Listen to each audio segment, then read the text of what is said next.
Oh, hi, Mark. Yeah, but your scientists were so preoccupied with whether or not they could, they didn't stop to think if they should. Hey, Stella! You got him, Jack! I love you! Have fun storming the castle. When the legend becomes fact, print the legend. Tell them we'll have punch and pack. We're not gonna have punch and pie. My bill will come if they think we have punch and pack.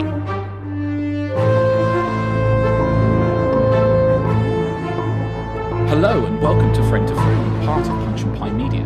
We are usually the podcast that takes two seemingly unconnected films and slam them together, but today we've got a treat in store. I'm Andy Williams. And I'm Sean Wilson.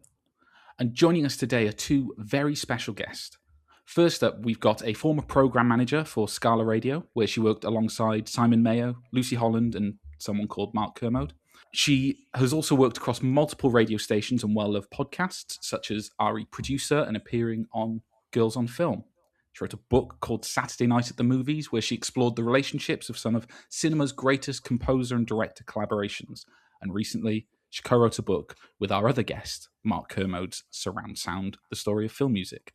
Welcome to the podcast, Jenny Nelson. Hello. Hi there. Hey, Jenny. Thank you very much for joining us. Thank you for having me.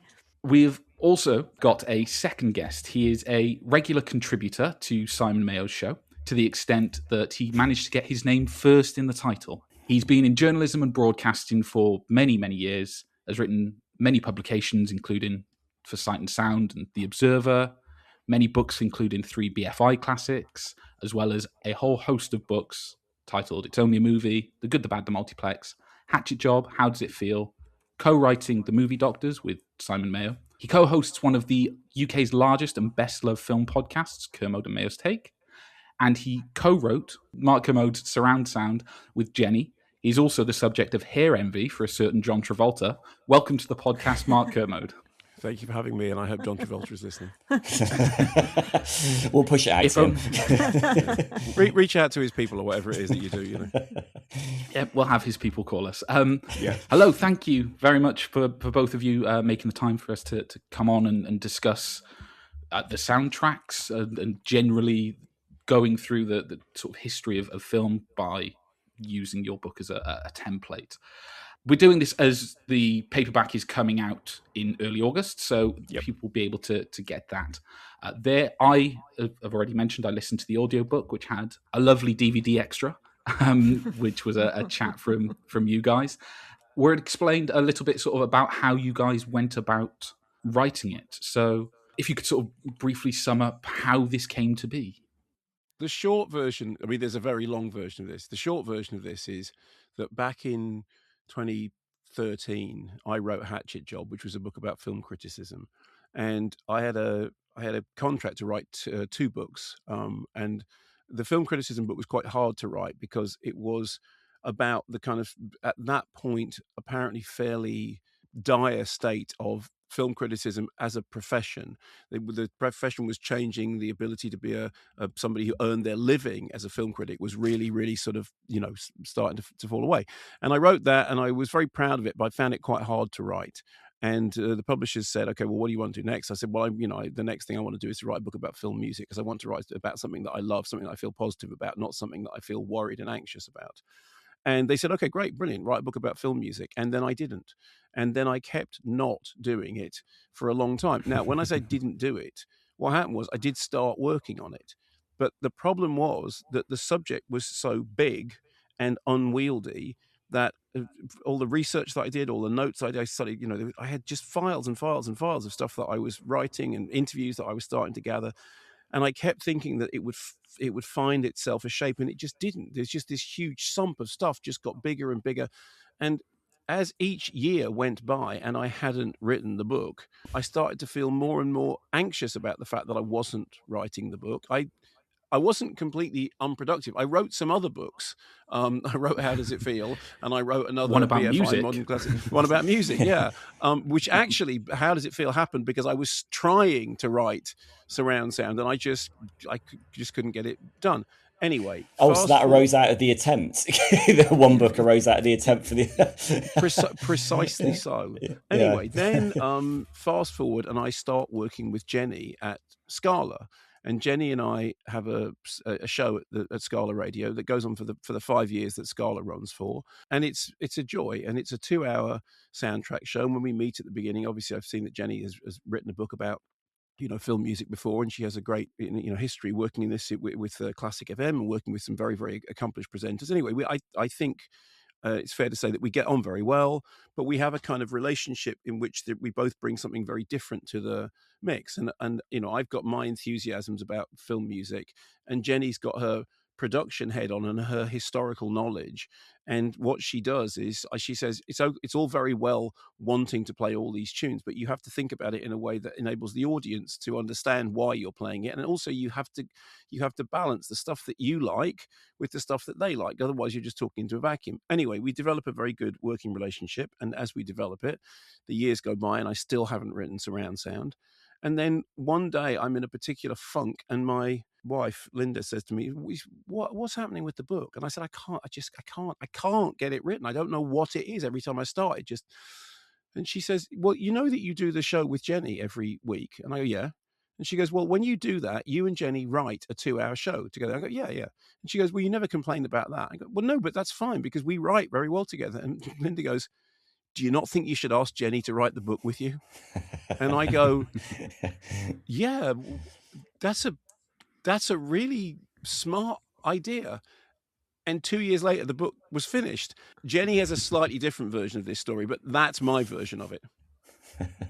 I mean, mine is when I met Mark in, what was it, 2018 is when Scala launched. Yeah. And you told me that you were writing a book about film music, and I made it my prime quest to be involved in the book. And I feel that I dropped all the hints imaginable about, do you want a hand transcribing interviews? Do you want a hand interviewing? Do you want me to do any research? Like, I'll do anything to be involved. And Mark kind of never said no, but never really followed me up on it. And eventually I stopped asking him, like, how's the book going? How's the book going? Because I realized nobody wants to be asked that when writing a book, and or when not writing a book. Right. and then I got the call from Mark out of the blue, and I was in straight away because I approached it thinking, what is the book that I would love to read? And having worked with Mark for, at that point, it was 3-4 years, and knowing your musical tastes and knowing where I could hopefully contribute with regards to, because I mean, we set ourselves, we didn't set ourselves the ambition of writing like the ultimate film music. There are so many elements of film music history that the book does not cover, but because it's a personal journey of Mark's, that I kind of hopefully help bring in other, there are chapters to do with, say, how orchestral scores are made, and there are 2 chapters that do have a stab at creating some sort of chronology of film music from silent movies to present day. And so, yeah, hopefully I was able to bring that to the table as well. I mean, Jenny did more than she's kind of. The book was definitely co-written. I mean, co-written in as much as we probably each wrote half of it ourselves and then swapped over. Because what would happen is the first thing Jenny did was establish a structure, and that was always the way that the radio shows would work. That she would establish a structure. So she said, "Okay, well, what's the structure of this? This is what you need to have. What haven't you got? Let's do this. Let's do these individual breakdowns of soundtracks between the chapters to break the stuff up. What are the subjects that you want to cover? What are we trying to do?" And we agreed that one of the things we were trying to do was to tack a slightly alternative path through the history of film music that wasn't just going through the kind of canonized greats, that this is the established, because people know that stuff and it's available elsewhere. On the Scala show, what we've been trying to do was to say there's another history of film music with a bunch of composers that you might not have heard of, or you have heard, but you don't know that you have.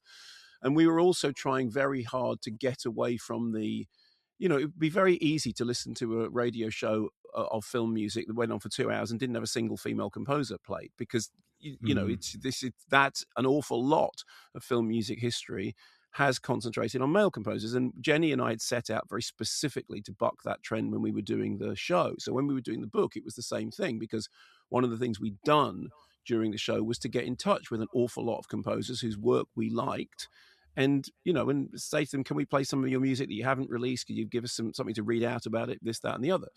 So firstly, Jenny established a structure. And then once she'd established a structure, we said, okay, let's take half the chapters and start working on, I'll work on this one, you work on that one.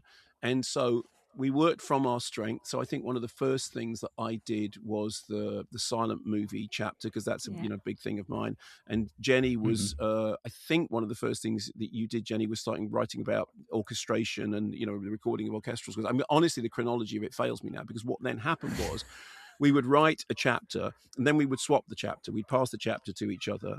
We had a file that had access to all because I'd done a lot of interviews, and we carried on doing interviews, and Jenny did some of the interviews as well, but I had a big sump of them. Yeah. And then we passed them backwards and forwards, and then we would work through it like that. And the point at which I knew it was working was the point at which I said to Jenny, I'm in the middle of this chapter and I don't understand this sentence that you've written. And Jenny said, I didn't write that sentence, you did. And then we literally couldn't remember who had written it. And actually even worse, because we'd had the interviews transcribed, we couldn't remember who had done the original interview. And I think we had to go back to the original sound file to find out whether it was you or me. And that was the point that I realized that we were genuinely co-writing it. So it's absolutely a joint effort. And there's not a word in it that both of us haven't wrestled over or chosen. And I think that but yeah, I think you'd agree, Jenny. I mean, it does feel like we genuinely wrote it with one big pencil. Yeah, definitely. There are a lot of moments where, but also, I mean, I learned from you, Mark, because you'd written more books and had a lot more discipline with regards to writing than I had. Like, I'd written radio shows, but obviously that's very different to writing for the page. And so I really benefited from that discipline of Mark's of like, I mean, when we did the audio book, because it took us about 4 days, but the fact checking, because we knew we were at that point and we felt like we'd fact checked it so much, but we thought, no, there's going to be some more. And with regards to pronunciations, with regards to just making sure the dates were right. And then I think after we did, it was a 4-day audiobook recording. And after that, I remember we sat down and went through the bibliography, and it was a real kind of brain melter of like, right, we've just got to really nail this all down. But I've been seeing it out in the shops, and the response we've had from like festival talks and things like that, I think, and lovely reviews. So thank you, Sean. You did a great review for BBC Music. That was so kind of you. That was really great. And it was really good to get that review, because it was like, okay, this is somebody, I'm not just saying this to, I never understood that phrase, blow smoke up your, I never really understood what it means. We all know what it means, but I don't know why it means that. Yeah. But it was like, okay, no, it's not just, because as anyone who's ever had anything reviewed knows, there are two responses to the reviews. The first one is it good or bad, right?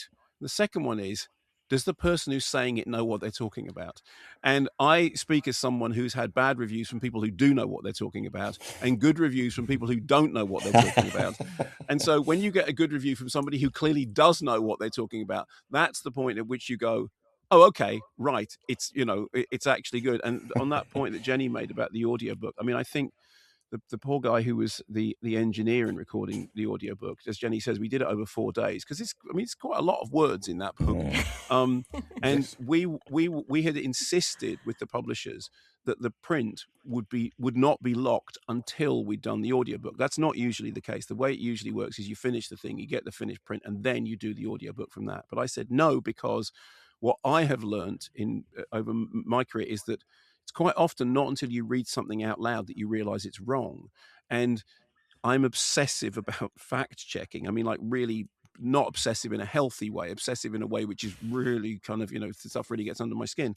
So I said, we're going to fact check in real time as we read through. So every single thing, is that right? And the poor guy who was doing the engineer was very tolerant, but I don't think he'd ever had somebody literally fact-checking in real time. And of course, I know it sounds silly, but sometimes you don't notice that something is wrong until you say it out loud. And so that was the very, very end of that process. And we were thorough as anything. We fact-checked it to to F. And then and nobody's seen anything of that audio engineer again. Yeah, that's right. He gave up and became a bus driver because he thought, I never want to do that again. And then we started doing the thing of going through the index. And I remember when we were going through the index, we were sitting outside because it's this tiny little studio down in Cornwall, which is kind of, Jenny and I live quite near to each other in Cornwall, but we'd gone off to this little studio. And I had recorded an audiobook for The Exorcist, the BFI Exorcist book there a little while ago. And Mary Woodvine, the actor who I know very well, she's recorded audiobooks there. So we knew it was a nice studio, but it's very small. And then we sat outside. Jenny, do you remember this? We sat outside because we had to get out and get some air, going through the most recent version of the bibliography. And it was page after page after page. And they had reduced the typeface down to the smallest possible size because there was so much of it. And we were looking at it going, there's a lot of stuff in this book. I mean, as someone who myself has written a book about soundtracks, I completely relate to that pain of doing the bibliography. It's just such a nightmare. It's an absolute nightmare. I was like, it's kind of like the final hurdle, but it's a massive, for me, it was like a massive hurdle. It was ridiculous. We had a brilliant guy called Tim who did the bibliography. He's done the bibliographies on my previous books. And honestly, it is like it requires another author to come in and do it because it's kind of like, it's the outside observer going, okay, well, I can see there's this theme, and honestly, when we were doing the acknowledgements, I think it was a huge big thumbs up and thank you for that, because that was a huge undertaking. But as I said, they dropped the point size down about as far as you could go because there was just so much stuff in it, and also reading it out, because that was kind of back to where we started, because that was like being produced in the radio show. It was like me behind the microphone and Jenny in the control booth controlling it all. And one of the things that we tried to do in the book was, it's written in my voice, but same with the radio show is presented by me, but it was written by me and Jenny. And as I've said, if you listen to a radio show, you hear a presenter talking, you're not hearing the presenter talking, you're hearing the presenter and the producer talking. They just happen to be talking through the presenter because that happens to be their particular skill. And in this particular case, it was weird getting back and doing the audiobook of it, because it felt like we'd come full circle, knowing that, it's like what we were doing every week of that 5 years of writing the Scarlet Show. We just done it over, I don't know how many words the thing ended up being. I remember that I think the publishers ideally would have liked it to have been a bit shorter. I think our original version was a bit longer, and we were cutting our loveys at the end of it. But they were probably just happy to get something out of you after the 10 years that they waited. After 10 years, yeah. It was funny because I was sent my review copy for it a year ago, and I read it down at my parents' house in Torquay, and it was beautiful weather, and I'm on cloud nine here because I'm really enjoying this, and the weather's lovely, and I'm sat outside and I'm reading it, and it's all about film music, and it's wonderful. And then I did feel a bit guilty because I think sometime after that, Mark, you put a social media post up saying you've been driven to the absolute wall, like fact checking and like sort of checking everything. I haven't had any of those problems. I've just been sat outside reading it and really enjoying it. So, it's just you get snow blind after a while, and it was lovely. Jenny, I don't know whether you feel the same way, but it was really nice to have somebody else in there with you going, is that right? Is that right? Do we know that's right? And the kind of questions that we'd ask each other, because it's always, the thing with fact checking is it's everything is wrong. The things that you check, you get right. The things that you get wrong are the things that you didn't check because you know them to be right. until Jenny goes, no, that's not correct. And we did do a lot of that. Is that actually right? But also, I think from my experience, from working on the radio show together, and then previously doing the film show at Classic FM, I'd had good few number of years reading listener feedback, listener emails about film music, and as a subject, I mean, and I don't want to be too stereotypical, but there are a lot of, and mainly guys, who have strong opinions about very specific elements of the world of film music. The hardcore collectors, and so I have read various. Why did you choose that recording? Why not that recording? Why did you choose that cue? I can't believe you didn't go for that Like, why did you go for that re-release? All of so I kind of had their voices in my mind, and I'm sure Mark like tenfold, like trying to make, because what we wanted to do was make a book just like our aims for the radio show. We wanted everyone to enjoy it. You don't need to have a working knowledge of Bernard Herrmann's back catalogue to enjoy the book. You don't need to even know who he is to enjoy the book. And I think because that's kind of how I got into film music, was just loving films. And then that would be the odd film where the soundtrack would really jump out to me. And that might be a pop soundtrack, or it might be the score. And then I would watch wait to the credits and then think like, oh, who's Craig Armstrong, having just watched Romeo and Juliet, like the Baz Luhrmann one.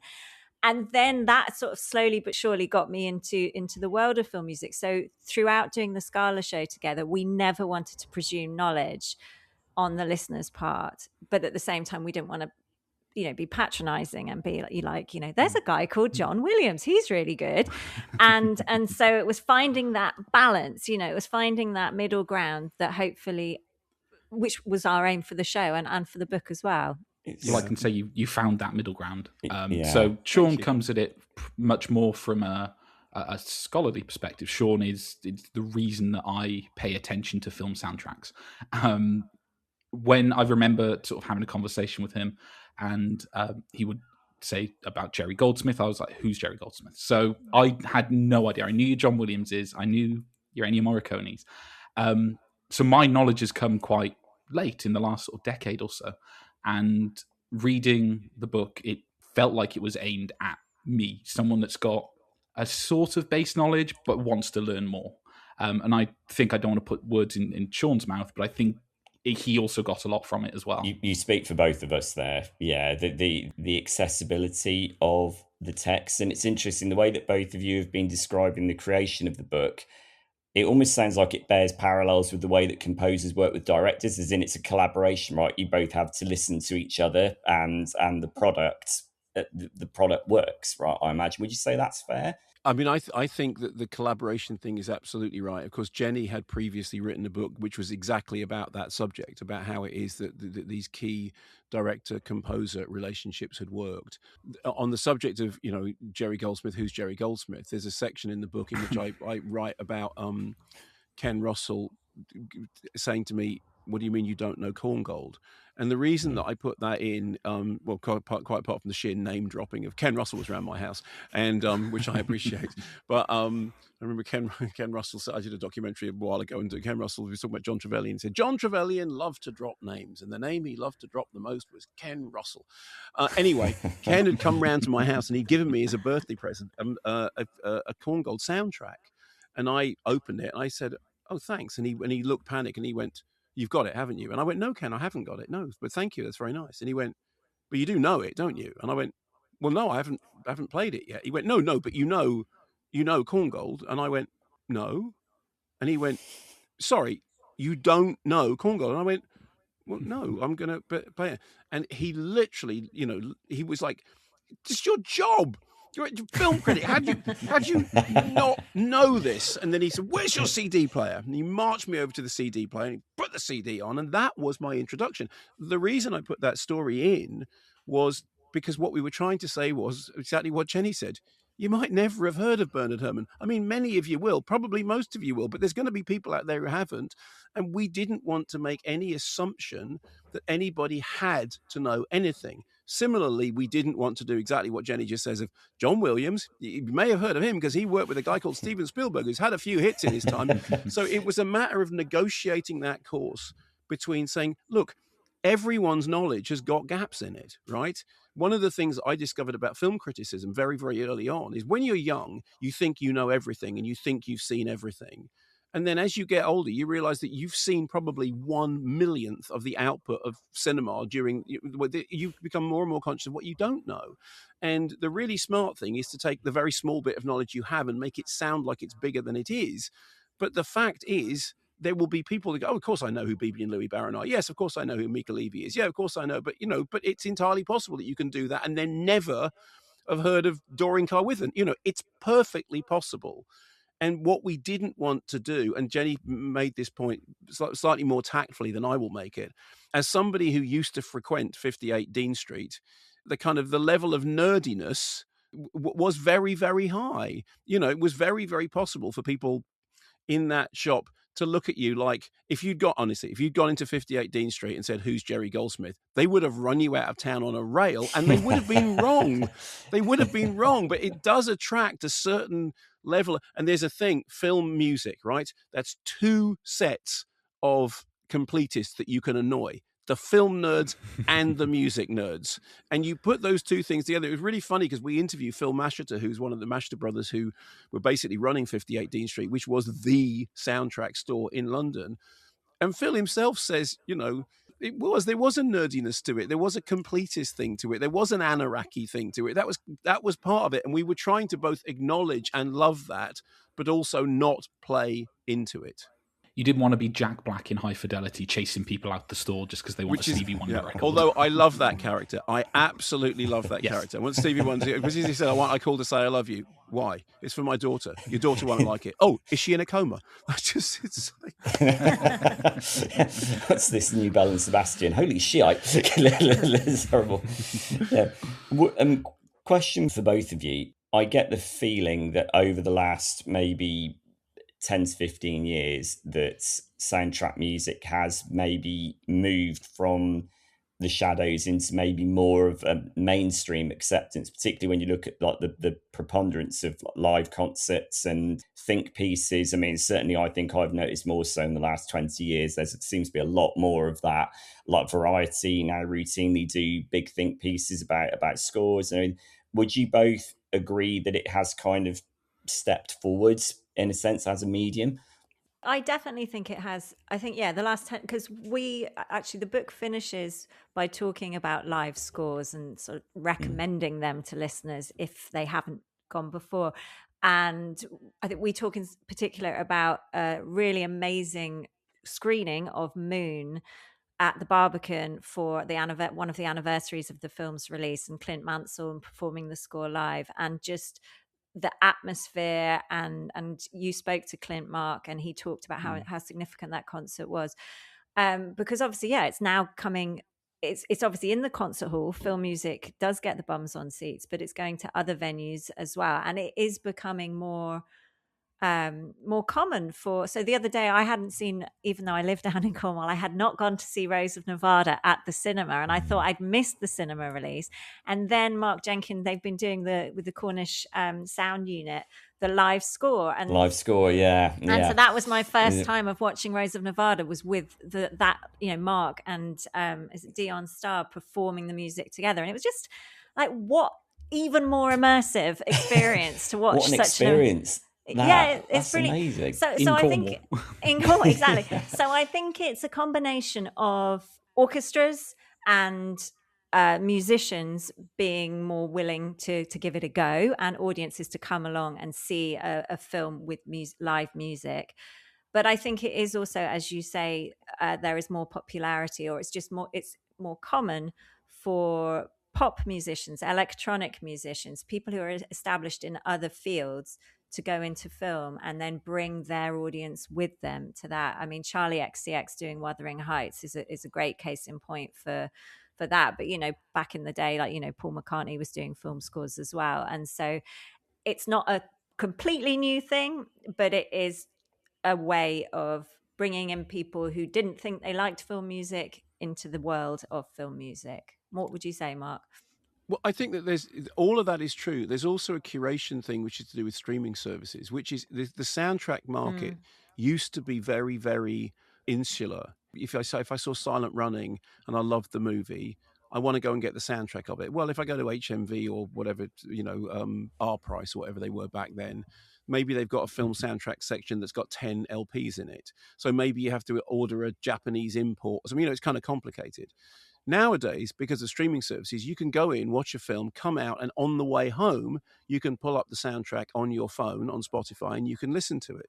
And then, because of the way that those things work, that will then lead you to another piece of music by the same composer. And by the time you get home, you can suddenly be up to, you might have never heard of a particular composer. And by the time you've driven home an hour or so, you've listened to a selection of their works, and you're really interested to find out what they do. Now, Phil Masheter, again, to quote him, he said this really interesting thing that when it was to do with the physical artifacts, the LPs and then the CDs, there was the completist thing about you have to have all this stuff. But when it became stuff that was just available for you to browse through, actually, in a weird way, it kind of made people, slightly more exploratory. I mean, I know for a fact, for example, that my son would be playing music from films that I think, what on earth is that? And I go in and go, who's that? He goes, oh, it's this composer. What's their name? And he'd say the name. I hadn't heard of them. What films have they done? You look them up, films I'd never heard of. How did you find them? Well, I was listening to the soundtrack of Cannibal Holocaust. You don't like Cannibal Holocaust? No, but I do like, and that's, there is that thing about constantly being seeded. In fact, and Jenny, you can correct me on this, hasn't somebody put together a playlist of the tracks in surround sound, or wasn't somebody in the process of doing it? Yes, someone at a book signing told us that they'd done it, I think. But it is one of my favorited playlists. Really? Okay, we should find it. So have you got it? Have you actually got that playlist? I can get it up now.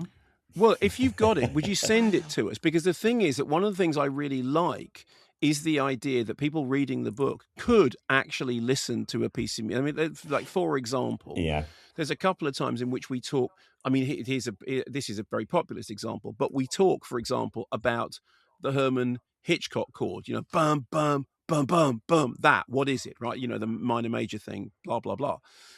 And we were trying to write that in a way, we were trying to write it so that you didn't have to be musically literate, but we did want to explain what it was. And it's very hard to write bum, bum, bum, bum, but sometimes it's like, hang about a minute, I'll just go and listen to it. Oh yeah, no, now I know exactly what it is that you mean. And so there is a lovely thing about describing something, or Eiko Ishibashi's score for Drive My Car. We did a deep dive into that, and I'm writing about it, but I'm kind of imagining that while somebody's reading it, they could just call it up. They could just stick it out on their Spotify or their whichever streaming service they use, and then they'll go, oh yeah, no, I get what he's saying. I understand. Because you can write about music. You'll only ever be gesturing towards it. I can tell you why it is that the Mike Oldfield's Tubular Bells works in The Exorcist. I know I can tell you this because I figured it out. This is the most annoying thing, right? I couldn't figure out why it was that bit of music that William Friedkin uses a few times, very sparingly, in The Exorcist became the sound of The Exorcist, my favorite movie of all time. And it's, what was it? What was it? And Billy said, well, I was just listening to all these white labels and I heard the beginning of this thing and I thought it was like a childish theme, like a kind of nursery rhyme thing. And that reminded me of what Pino Donaggio had done with his score for Don't Look Now, in which there is definitely the theme of the little girl. Da, da, da, da, da, da, da, da, da. He wanted it to be like something you could play with one hand while you were learning to play the piano. And I'm listening to the Tubular Bells thing and thinking, what? Yes, but why is it? What is it about it that is uncanny?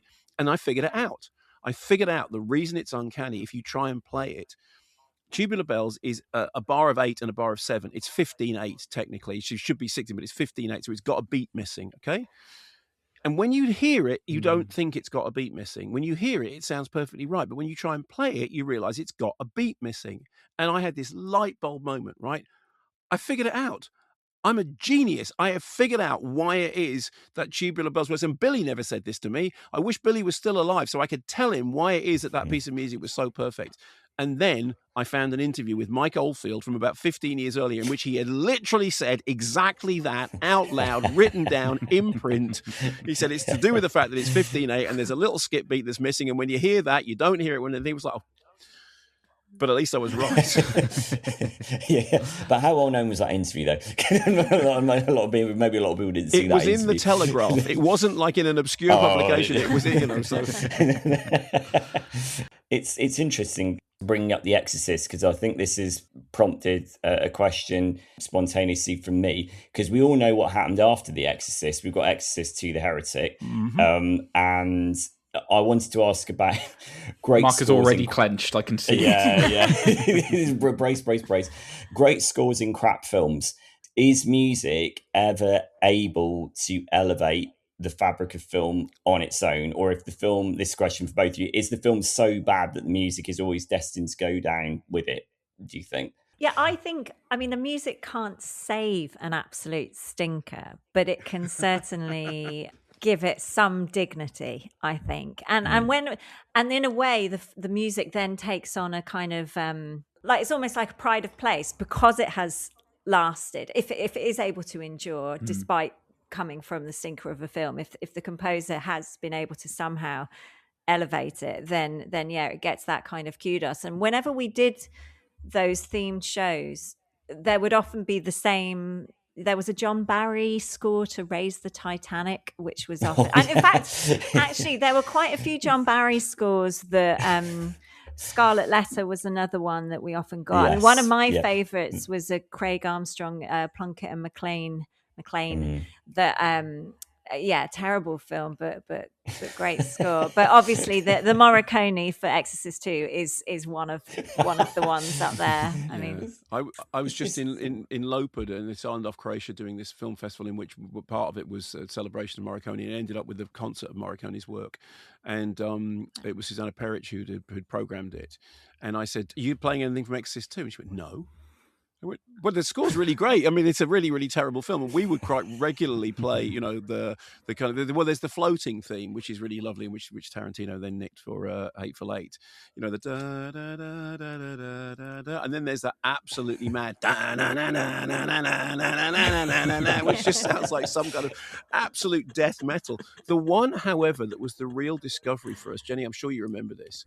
It's Ed Harcourt's score, isn't it, for yes. Estarco? And it's a great score. Oh, yes. The film is a disaster. Yes. It's an embarrassment. It's got nobody, involved in the original one wanted to be involved in it. And Richard Kelly didn't want it to exist. And somebody wrote in and said, "Yeah, but you should listen to the score. It's really good." And we did, and it's really, really good. And I think when Jenny was saying, "What's the word?" She said, "Sometimes the film can be really bad, but the score can." And I think you sort of ended up saying it can elevate it. I think the word you were looking for, it can survive it. It can survive the disaster of a terrible film and then exist in a way that implies a better film. So when you listen to that score for Estarco, you go, "I'd love to see this film. It sounds really interesting." And then you start watching it. "Oh, no, that's absolutely terrible." I was going to ask if you ever had an instance where one of you felt that strongly, similarly to Estarco, about the music of a film, whilst the other one of you was slightly more lukewarm. Like, how did you navigate those waters if they were to come up in the writing of the book? Did we ever have any sort of profound disagreements? I don't think so. I mean, during working on the radio show, because that was 2 hours a week, there would be some scores that we wouldn't love that we would be including because we knew either the audience would like them or be interested in hearing them. And going back to the great music, shame about the movie, there are some films that, like, I have no urge to see the Paw Patrol movie. I mean, I have a 2-year-old, so I might end up watching the Paw Patrol movie. I have seen the Paw Patrol movie multiple Any times. Good? But the music is good. Like, can you remember the music? Because it's Peanut Toprak. I'm a big fan of hers, and I love. She's great. She kind composer. of just when a composer goes in and it kind of, they know exactly what the brief is, how they can hit that bar and go for it. And, she doesn't need to go crazy experimental. It's big, it's orchestral, it's a fun sounding score. And so I think that our listeners really liked it and it sounded great on the radio. So I had no qualms about picking more of that, even though the film itself, Andy, what is it like? Is it any good? I think it worked for the target audience. I'm not the target audience, but it worked for them. It's like sticking your head in a candy floss machine. It's exactly what you think it's going to be like. And actually, those movies, they play young, but they do sort of work. They're very bright and very shiny, and very on message. It's all it all kind of ends up we all Paw Patrol pull together and all that sort of stuff. The only thing that Jenny and I would ever, so here's what would happen: we would record the show on a Wednesday, I think. And then I'd get an email on Saturday morning, just before it went out. "Hi, Mark. Hi, Jenny here. Hope everything's fine. Looking forward to next week's show. Oh, just to note, that piece that was 6 minutes long, I've trimmed it down a little bit." And it would inevitably be for the piece that Mark had chosen that goes, and Jenny would literally have reduced it to like 30 seconds. And she would always only tell me about it on Saturday morning, and she would do it under the guise of, just want to let you know that you just had to trim it down a little bit, and that was code for I am not putting the listeners through this nonsense. Killing them softly. Killing them softly. It was yeah, honestly, exactly. it was all to do with durations. It wasn't me. It was the length of the show. Honest, but no, there were some. I think again when it came to the radio show, it would be if there was, let's call it a challenging cue, we would make sure that on either side of the challenging cue there was something slightly more familiar. And I suppose we took that ethos into the book in a way. I mean, I'm really proud of all of it, but I really like the fact we went with the idea of having these deep dives, these soundtrack selections as sort of little palate cleansers between the chapters, because that actually allowed us. I mean, it was relatively easy to come up with the scores because that allowed us to really dive into the story behind the music, behind the film. So, to talk about the making of a specific film and where and how the music, did the composer arrive right at the beginning of the project? Was another score composed and then another composer sort of had to do a really, really quick score in order to coincide with the film release? And that's when you can really sort of, I don't know, it kind of really comes to life, the filmmaking process and what a composer might have to do, what the brief might be from a director, and then how it can sometimes take on a life of its own following the film's release. So those were really fun to do. Through the course of this conversation, particularly what we were just saying there about scores, what you were both saying about scores surviving films, I think this is probably why I love Jerry Goldsmith so much. In addition to being an extraordinary pioneer, he was, and we have a running gag on Frame to Frame because I bring up Jerry Goldsmith practically every episode. Andy will attest that, and that is called the Goldsmith Gong, and that signals every time. I mean, even if Jerry Goldsmith hasn't scored either of the films we're talking about, I might just bring him up. It comes up. Yeah, quite a lot. And I think he was. Sean is to Jerry Goldsmith what Mark is to The Exorcist. Yeah, I think that's fair. I understand that, and I appreciate it as well. I think it's a good thing, It's kind of, when you feel really attached to someone or something, and you kind of think that there's so much creativity here. But Goldsmith was an underdog. He did so many. By design, he did so many terrible films because he liked the script. He thought, the film's probably not going to be any good, but the script is going to allow me so many different musical concepts. So I love the score for The Ghost in the Darkness. I think that's a masterpiece score. It's in the film. It's kind of, I think it's all right, but it's not the best. Jaws on Land, I think it was described as. Jaws with claws. Jaws with claws. Jaws with claws, yeah. But that score is extraordinary. Like Irish, African, English, for me, that's what a great score can do for a mediocre or bad film, I would say. And I'd say Goldsmith was the king of that. Well, personally. I hope that what you got from reading the book is that we share that fascination with Jerry Goldsmith. And we wrote about Goldsmith and John Williams. There's 2 chapters called How Did We Get Here, parts 1 and 2. That actually started as one chapter, and it was just this great big unwieldy octopus of a thing. And so we said, okay, let's break it in half. Let's break it into 2 sections. But the John Williams, Jerry Goldsmith thing was that when we're writing about John Williams, I mean, he's an extraordinary composer. I mean, it's the magic here, it's an amazing thing. But the enthusiasm that I think we share this is Goldsmith was out there. And I mean, Goldsmith did Planet of the Apes, which is just like, it's complete. I mean, it's bonkers. It's an absolutely brilliant score. I've done some live film music concerts, and Jenny and I have done some together, and I did a whole load of them many years ago with Robert Ziegler, the conductor, and Ziegler's a huge Goldsmith fan, and we played. It's either The Hunt or The Chase from Planet of the Apes. I can never remember whether it's called The Hunt or The Chase. It's called one of the two, but it is an absolutely romping noise of a piece, and being on stage with the orchestra playing it was always fantastic because it literally sounds like somebody has thrown the entire contents of a kitchen down the stairs, but somehow managed to do it, in a way which is really kind of edgy and musical. And we repeat in the book the story that Jerry Goldsmith at one point conducted some of that score wearing an ape mask because he was throwing himself into the role. And there's this anecdote which is told that somebody heard a weird noise outside the studio and they said, go out there and record it. Jerry will use that in his next score. So that, I mean, I love that about Jerry Goldsmith. I absolutely love just how willing he was to take the leap. John Williams is a genius. There's no question about that. But there is a certain feeling of safety from that level of genius. Whereas with Goldsmith, there was always the element of anarchy and I don't know what he's going to do next, you know. I think, for me, I think it's an interesting thing with John Williams. I don't know if both you would agree with this. John Williams, from reasonably early in his career, had the security of both George Lucas and Steven Spielberg around him, whereas Jerry Goldsmith, I mean, he aligned with a couple of directors, like mainly Joe Dante, but Joe, I don't think Jerry Goldsmith was ever able to kind of sort of launch himself off the back of a kind of Spielberg style collaboration. Again, maybe Joe Dante is the exception to that.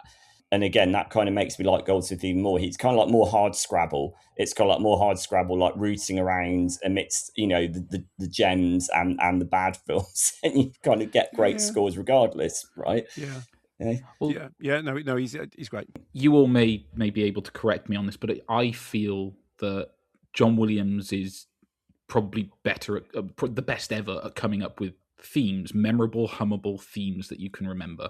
And I remember being young and the only composer I would know would be John Williams.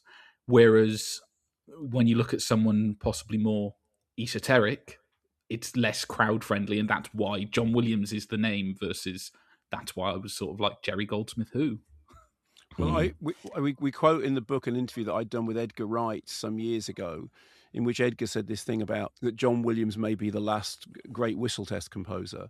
You know, the whole thing about the whistle test is, you know, if the old grey whistle test meant that if the security guys on the way out could whistle the tune, you had a hit on your hands. That was the thing.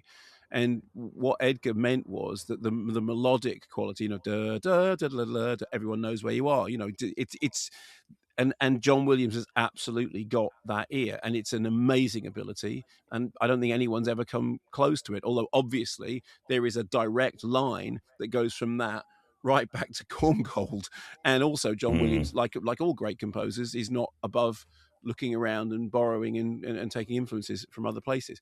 But that what Edgar was talking about was that maybe that the age of the great melodic theme has passed. And certainly we're now in an area in which it is perfectly possible to have a score. You know, when Forbidden Planet came out and it's BB and Louis Barron, it's the first ever electronic score, and they're not allowed to call it music because the Musicians Union are up in arms about it, so they have to call it electronic tonalities.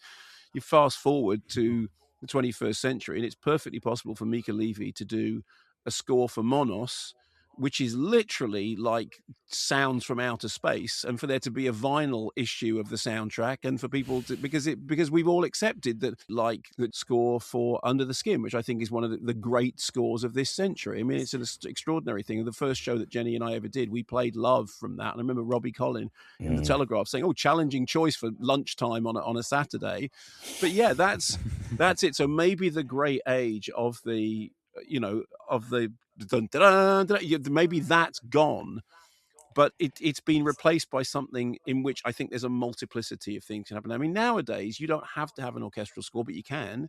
You know, you've got the choice. You can walk the full length of the counter. Do you want a strange folksy score? Do you want something which, you know, done by pop musicians? Do you want electronica? Do you want big orchestral? You can have any of it. And I also think, and Jenny, correct me if I'm wrong here, I think that the rise of electronica and that stuff has actually proved a bit of a gateway for a multiplicity of composers to be able to, I mean, I know women have definitely benefited from being able to work in the circumstance which doesn't involve getting the huge orchestra right at the beginning.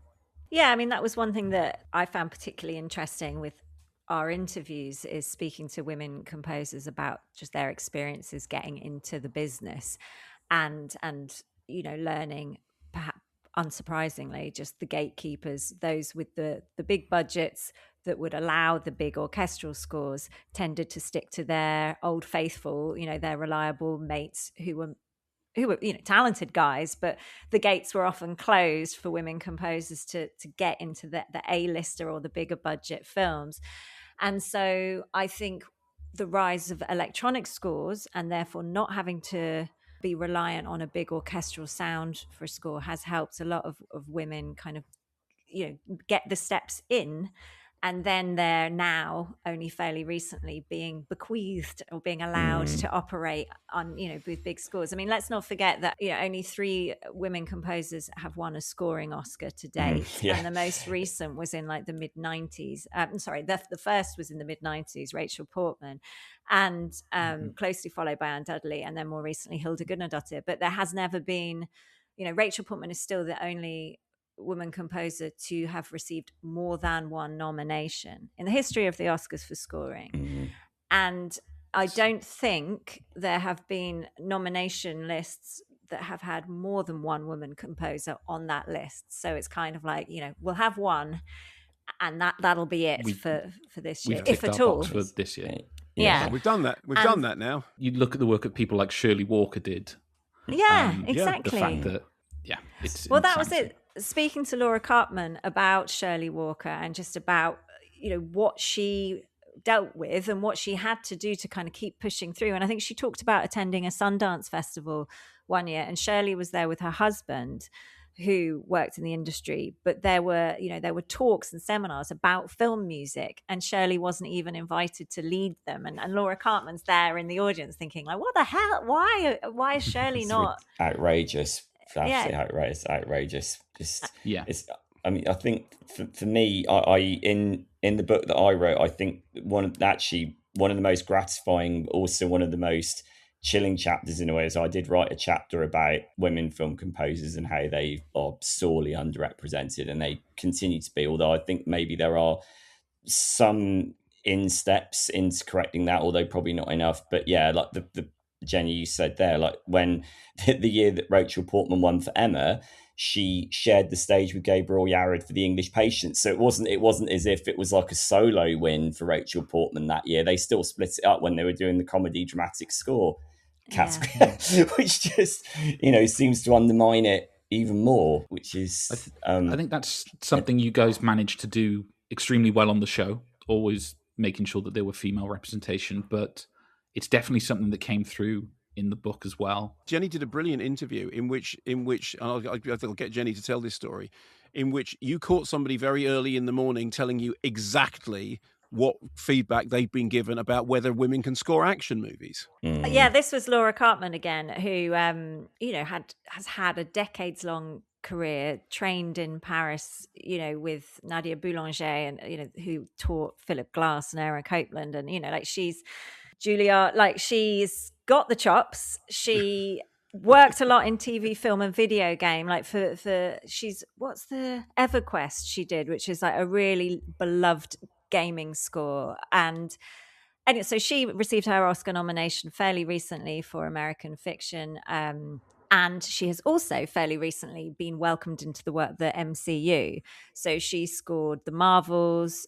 She scored the latest, was it Captain America? Brave New World, that one. Great score. Terrific score. And so she's based in LA. So yeah, it was for her a very early morning Zoom. And she said at one point, she was like, I haven't had my coffee yet.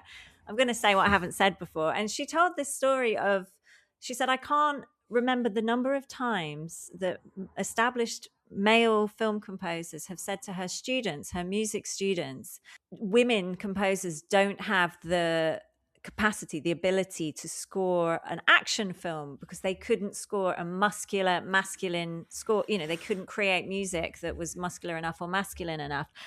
And the concept of someone saying that in front of the next generation of screen composers is really quite upsetting. So actually she was very aware. I mean, in fact, I think she only agreed to do the interview because she knew that we were going to be discussing specifically action scores, because she's very aware of the role that she and her work plays within the world of action scores, and how, she's Peanut Toprak did Captain Marvel. There's, a couple of others, but we're counting on one hand here where it comes to big budget action films. I mean, Peanut Toprak also did the mighty movie Paw Patrol, so did the sequel to the Paw Patrol movie and the upcoming Dino movie. She's very much in the Paw Patrol world. I suppose Laura Cartman, Laura's fantastic. I've had the pleasure of speaking to Laura a few times. She's emblematic of the success within that realm, and of women composers. They can do this.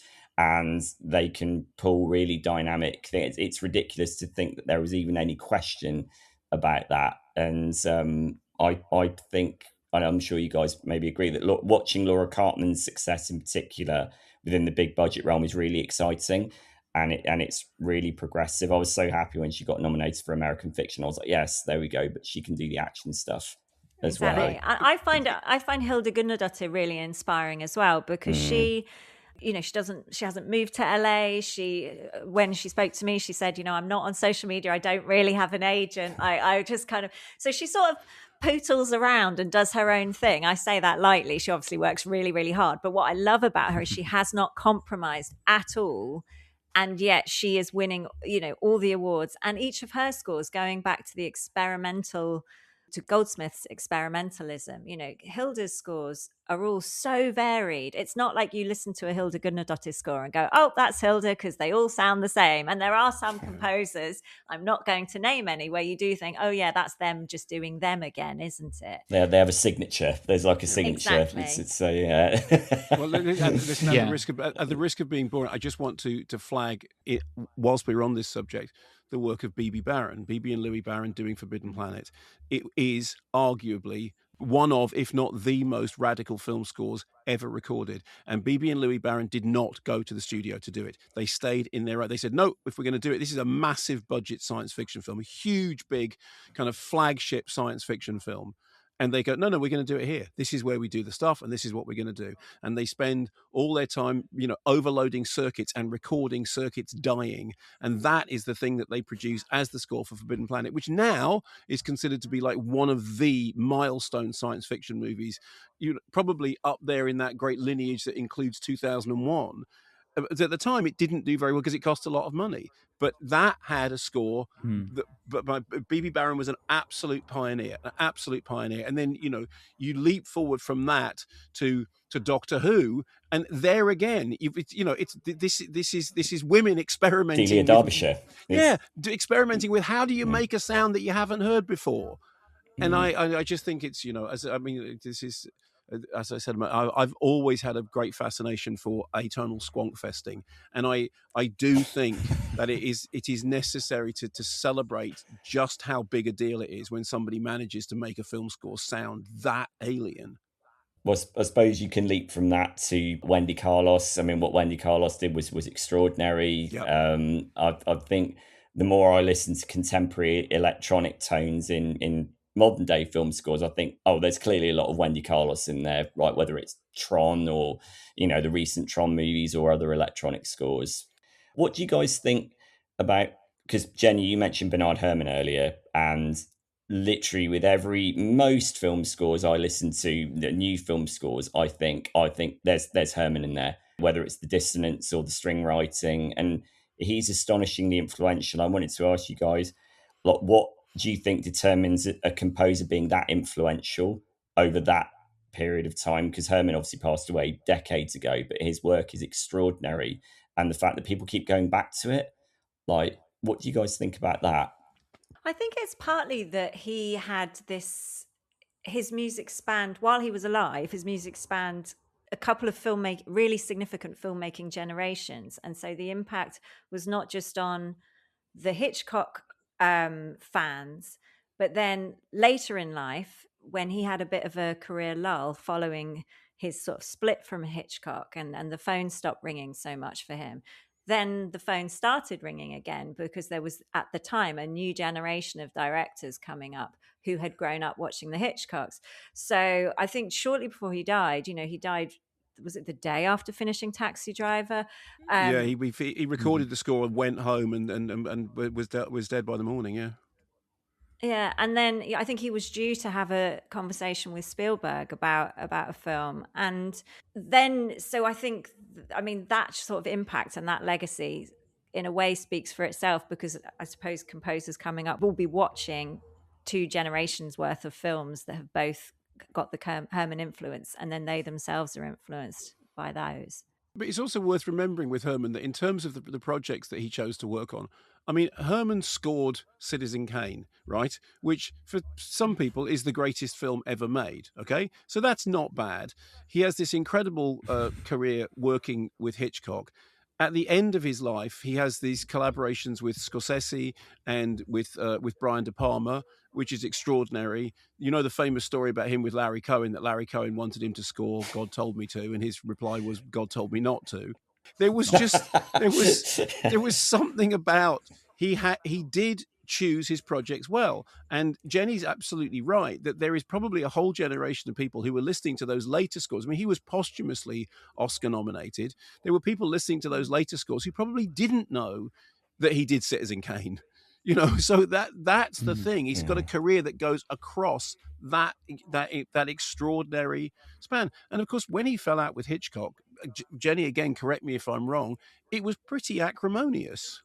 Yeah, I mean, the stories differ, but I mean, one of the main ones is that Hitchcock just turned up on the soundstage during the recording of Torn Curtain, wasn't it? And just fired him in front of the musicians, which is not nice. So yeah, there's I think there are reports that they patched things up later on, but it was fairly sudden, and the roots seem to be from Hitchcock being under pressure to deliver a kind of more of a pop song, a pop element to the film, so that there could be a pop song release along with the film release. So he was asking Herman to make a more poppy kind of modern score, but Herman stuck to his more traditional orchestral leanings, and so that's apparently where the falling out happened. But the score he wrote for Torn Curtain has been recorded, and so you can kind of watch the film with that, which is really interesting to do. I mean, it's a gregreat score. There is a famous story about Friedkin and Herman, which I think I repeat in the book. Which I quoted this in my book. I love this story.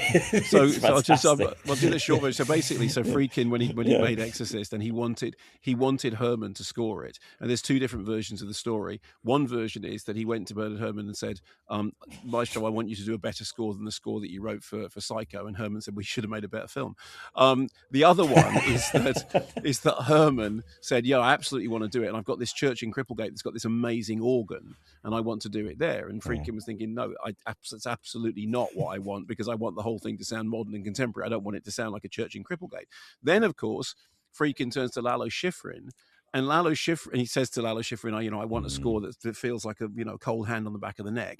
And then Lalo Schifrin records this big, big, scary wall of sound that you can actually still hear fragments of. There are bits of it that are recorded when they did the 25th anniversary release. They had a CD which had some of the tracks, and one of them turns up in an early trailer for The Exorcist. And the story is that Friedkin was so appalled by it that he ripped the master tape off the tape recorder and threw it out into the parking lot of Todd AO whilst shouting words to the effect of, "Get this out of my movie."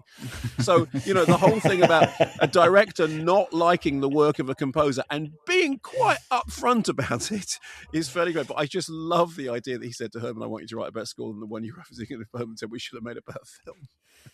I don't think you get personalities that are quite that outspoken anymore in terms of film music. Yeah, it's too much gatekeeping now, and you wouldn't get away with that now. It's just, it'd be like, right, you're off the project then. Just let's get somebody else in.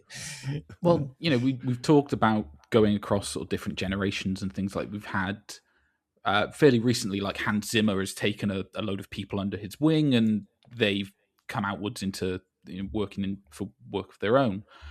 When you're looking at people like Ludwig Göransson, even people that have sort of been in and around both music and the film industry, where do you think the next phase is coming from? Do you think that we're going more in a slightly esoteric way and away from the classical themes of Korngold into Steiner, into Williams sort of thing? Fortunately or unfortunately, however you want to interpret it, I think established names from other music genres are probably getting to the front of the queue, whereas people who've maybe been working for years scoring for the screen are seeing opportunities that could have gone to them, perhaps going to bigger names just because of the of having a bigger name attached, which I imagine if you've come up through the grafting, your way up through the studios, that's got to be quite galling. But I suppose you could say that happens in every industry. What do you think, Mark?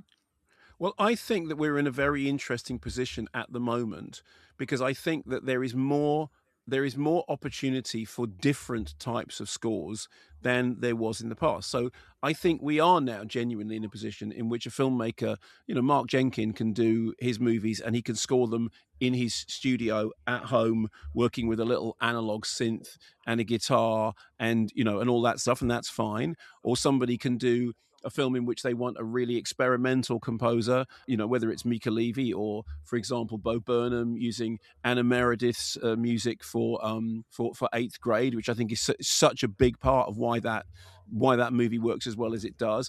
Or you can get somebody like Blank Mass, and Blank Mass is doing all this this stuff at home with his electronica. And then I remember saying to Blank Mass, it's so great that you're doing this. He said, yeah, but what I really want to do is do an orchestral score.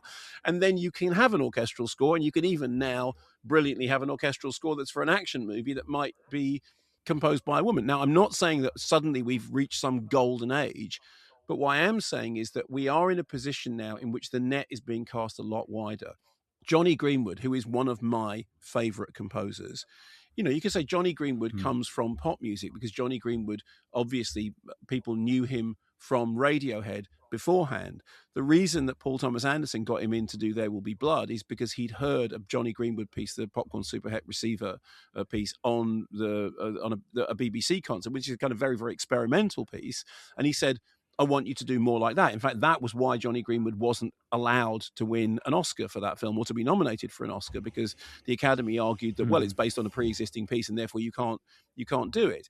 That idea about people coming from the pop world into film composition is, of course, as old as the hills. Pino Donaggio, I interviewed Pino Donaggio on stage a couple of years ago at Trieste, and Pino Donaggio's phone went off, and Pino Donaggio's phone ringtone is da da da da da da da da da da, because that's Pino Donaggio's background. Okay, that's where he comes from. He hadn't written a film score before the producer of Don't Look Now saw him on a Vaporetto in Venice, thought it was a sign from God, and told him to come and do it. But back then, those were they were slightly more remarkable. Nowadays, I think there really is a more open field.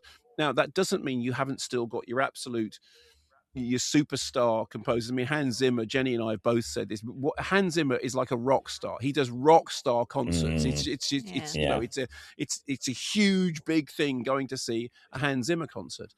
But there are also weirdy little composers, if you look, for example, the score for Midsommar is Bobby Krilich, and it's weird and experimental, and then you'll get.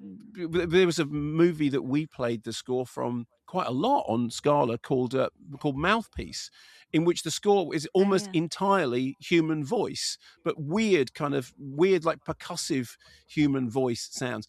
So I think that we are no longer in a position in which movies have to sound a certain way.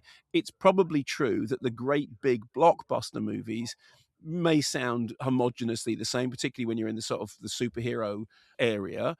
But even within that area, there are weird experimental musicians, often weird experimental musicians who've come up through pop music, who are doing stuff because the film producers realize that it's quite hip to have some kind of quite out there artist working on what would otherwise be seen as a sort of slightly sanitized superhero product. So I do think that we are at a point when it is possible to have a wider range of scores than it was before. However, that does not mean that the great wodge of employed film composers is not still depressingly homogenous.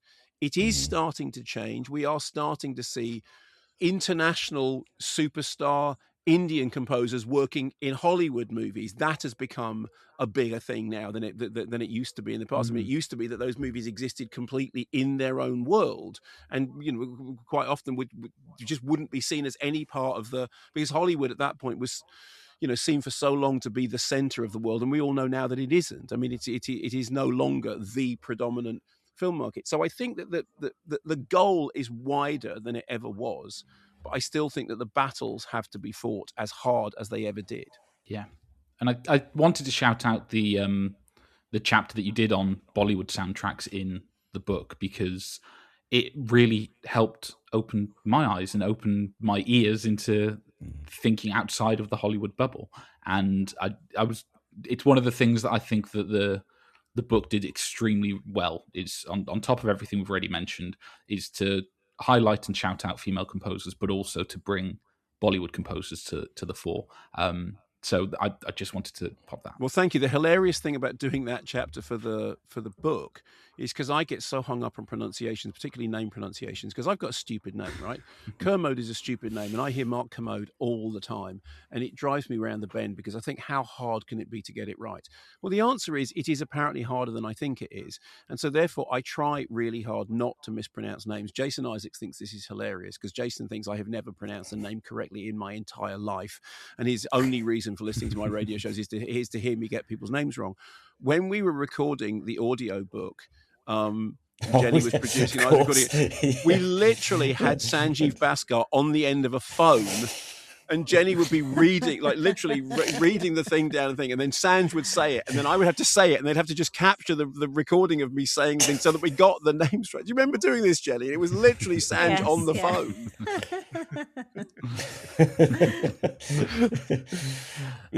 I shout out the editor in that instance because it was seamless when I was listening to it.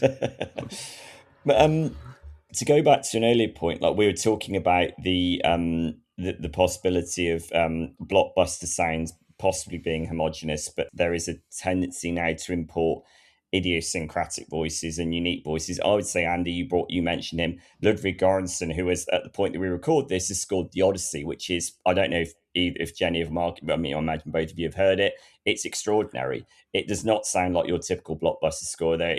I think Göransson's been called like a musical archaeologist for how he went to Albania and reconstructed like ancient instruments. I mean, do you guys have thoughts on this score and like what it represents maybe? I think the thing with, sorry, Jen, just to sort of leap in, because obviously the Odyssey is sort of quite fresh in my mind because I saw it at the BFI IMAX because I was reviewing it, and I thought it was a fairly overwhelming experience. I think it's not perfect by any means. I think it's half an hour too long, and I think it's very slow to start. And I think that's it was in the nature of the story. It's episodic, and some bits are better than others. I think the Samantha Morton scene is one of the best things I have ever seen in the cinema. It's and if horrifying. And if she doesn't win an Oscar, I will eat my hat. But yes, it's absolutely right that what Göransson does. Let's put your disguise back on. I know. But it's honestly, it is a remarkable score, and it's interesting that Göransson has talked about the way in which he works with Nolan and the way in which they discuss music. Because Nolan is one of the things that Nolan often gets accused of being is intellectual academic removed. I mean, this was partly, I think, a criticism that was lodged at Stanley Kubrick sometimes, cold, not emotionally empathetic. And this is really interesting because obviously we interviewed Jocelyn Pook for the book, and she talked about the fact that when she was brought in to work on Eyes Wide Shut, which is I don't think it's a good film, but she had great conversations. I with have Kubrick. heard your conversation with Jack about it, and I disagree. Well, it's but he talked like he really knew film music, and Anne Dudley has talked about how she talked to Paul Verhoeven not about film composers, but about just the history of composition. And I do think that what Göransson is doing in his relationship with Chris Nolan is that they have obviously developed a way of talking about scores that enables him to be adventurous. I mean, Jenny, you wrote a whole book about the relationship between directors and composers. Do you feel the same way? Yeah, as long as finding that common ground, however you find it, whether it's through love of, Anne Dudley, Paul Verhoeven, they were talking about 19th, 20th century classical composers, even though she originally had a meeting with him because she wanted to chat about Jerry Goldsmith and find out about working on Basic Instinct. Exactly. He's everywhere. To get the Goldsmith Gong out again. But I think, I mean, personally, I would be really curious to know what Zimmer makes of the relationship with Göransson and Nolan, because I believe Zimmer stepped away did not score Tenet because of Dune. So he chose Dune over Tenet. Göransson stepped in, and that bond, I mean, it's been a pretty good one. He's a triple Oscar winner now? Is he triple Black Panther, Oppenheimer. And Sinners. And Yeah, Sinners this year, yeah. yeah. So he's absolutely smashing it, and I think, you know, lucky Nolan to have had both, because he had a great collaboration with Zimmer, and, you know, I think what they created together. I'm a huge fan of the Dunkirk score. I know other people, you know, really love Interstellar and Inception and things, but I think, I mean, the thing that I find most interesting about Göransson, going back to earlier things we've talked about, is his musical background and how he was more into like hip hop production. And actually we spoke to some engineers at Abbey Road for the book, because one of the chapters is about the making of an orchestral score. And one of the engineers said he loved working with Göransson because of Göransson's background. Göransson was really happy to get on the talk back to like the choir who was singing for the Black Panther score, and he was singing to them about how he wanted it delivered. That's a very modern approach. You know, for some of the more traditional orchestral score composers, they would not be singing down the talkback what they want, you know. So he's clearly... I've got this image of Alfred Newman doing it with his moustache. But I love Göransson's approach. I love the way he turns to each project, and he fully immerses himself in what the project requires of him. Yes. Yeah. And I'm very glad that you guys also managed to create your collaboration together. Hopefully it's very clearly a rich one, but hopefully it'll be something that continues. Obviously now Scala it's magic classical, something along those lines. I believe the phrase we use is "it is no more." Oh, yes. Yes. My heart really does sink hearing that. It's just, yes, yeah, obviously, But I should say that Jenny and I have talked about doing a version of the show that we do, and doing it in a way that we can have control of it, and we are exploring the possibility of actually coming. And I, Jenny, I mean, I hope you haven't sort of lost hope about this. I think that we will manage to get a version, because I think we worked really, really well together, and I loved writing the book with you, and it was a brilliant experience. And I'll say this, I said it before, I'll say it again, this book would not exist if it wasn't for Jenny. Jenny is very much half of the book, and if it wasn't for her, it would never have happened. And I know that for a fact, because there were 7 years that it didn't happen for, and so I've literally got the proof is there. And I don't know whether Jenny sort of mentioned this, but very, very early on I said, Jenny, you know, will you write this book with me? She went, yeah. And then she went, I've got something to tell you. I said, oh yeah, what's that? She said, I'm pregnant. So it's like, right. And I think my first question was, you're still going to write the book though? And Jenny went, yeah, be fine. Because that's the thing. It's like, you know, if you want something doing, ask somebody who's really, really busy, and they will get it done. And so Jenny not only produced a book, but a child at the same time. And it was amazing.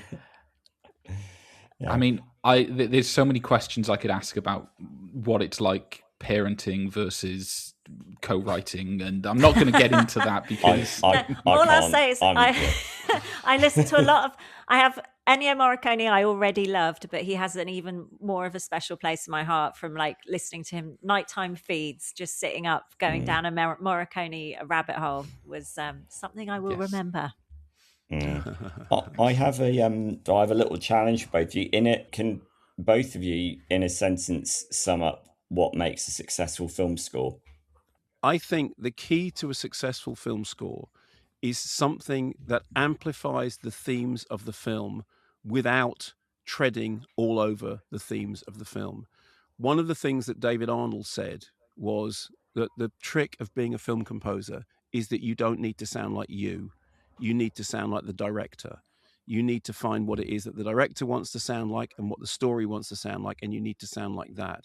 And it was a very David Arnold thing to say, because David is very, very humble about the extraordinary work that he's done. Yeah. And he is also... I've interviewed David. He's unbelievably self-effacing. Just unbelievably so. But he understands that the primary role of film music is to serve the director and to serve the story, and to amplify the themes of the story without trampling on them. And I think that is as close to a description of what makes a successful score as I've ever heard. I think a successful score just kind of wraps itself around you, and you may not be aware that it's happening, but it immerses you more into the film. And the even better ones somehow manage to not only immerse you more into the film as a viewer, but when you listen to it as a standalone experience, it still works. That's why I was really keen to put Blade Runner, for example, in as one of the deep dive chapters, because I think as an album, it's extraordinary. and yet when you listen, you're straight back in the film. Like it's like carrying a bit of the film around with you. Yeah. Yes, not quite the entire thing like Dougal and the Blue Cat.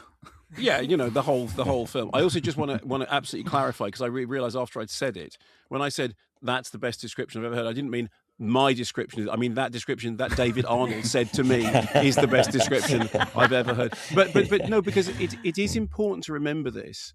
That sometimes the very best film composers are not the film composers who you immediately hear and go, I know who that is. It's the thing that Jenny was saying earlier on. You could put 3 David Arnold scores next to each other and you wouldn't know it was the same composer. Why? Because he does exactly the thing that you want a film composer to do, which is to play the film. Yeah, and that's why I love Jerry Goldsmith. Sorry, we got 2 minutes left. I had to throw him in. Yeah, exactly. Yeah. There we go. There he is. There's not much left for me to say other than thank you both so much for your time, and thank you so much for coming on. We will be back to our normal scheduled programming where we take 2 unconnected films and slam them together next week, but I feel that this was a very worthy diversion. One more thing to say is that Mark Kermode's Surround Sound, The Story of Film Music, is available in paperback as of early August, and it is a thoroughly, highly recommended read.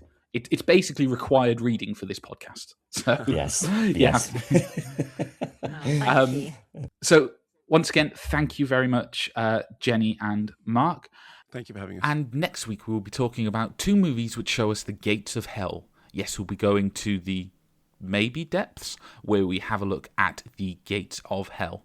You'll be able to find out what those films are when the episode drops next Wednesday. But until next week, where we're talking about movies from the gates of hell, I'm Andy Williams. I'm Sean Wilson. I'm Jenny Nelson. And I'm Mark Kermode. And thank you very much for joining us. We'll speak to you again next week. Bye-bye.